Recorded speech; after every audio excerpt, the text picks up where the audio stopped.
So the only thing that we have to replace every so often is actually the Velcro. The Velcro wears, depending on the riding you do, the amount of use you give the saddle, and sometimes just about how often they're adjusted.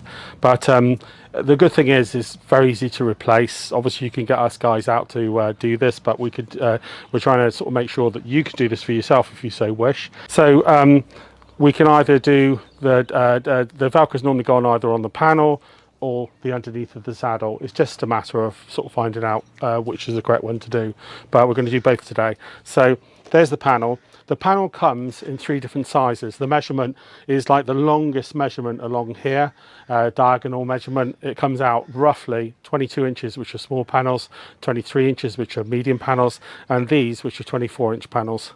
So what we need to do is obviously take the saddle apart as we've done, and then replace the Velcro. So what you get is you get 2 pieces of Velcro. It's double-sided Velcro. It's cut exactly the same shape as the Velcro on the panel, and so what we do is just place it directly over the top, and what you'll find is it'll fit exactly the shape, and so exactly there. Just spread it out. It's double-sided Velcro. The riding agitates it, it'll lock in, but it'll be pretty good. Now we're going to do the other side. If you lay this on very, very gently until you're exactly happy with it, the dilemma you have is it's very, very sticky. So obviously I do this rather a lot, so that's how it looks. It looks very neat. Most people don't notice that it's actually been done, but it's very important to do it. With the saddle itself is that the Velcro comes in mainly 2 different sizes, 18-inch, 19-inch Velcro.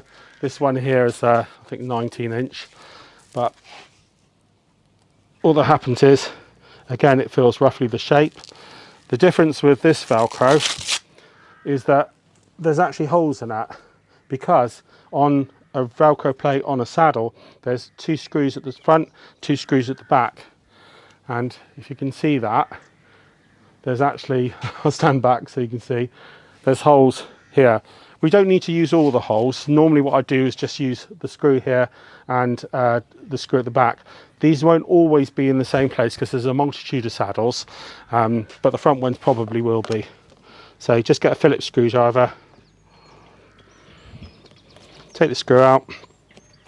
I don't normally replace all the screw holes, just simply because the lower ones, they're actually where the saddle gets the most use, and so therefore the Velcro is normally worse there. So this just screws in,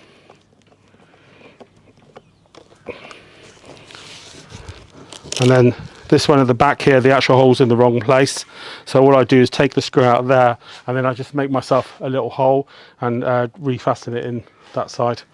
And at the front, sometimes what you see with your saddles is you can't see the screws, but it's a little piece of Velcro which the saddle makers very kindly put there so that it hide the screws, make it look very neat.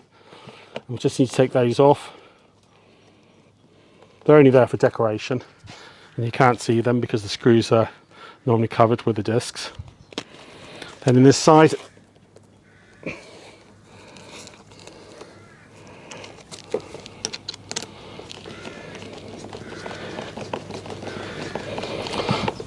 and these screws are just into the saddle tree. Just tighten them as tight as you can.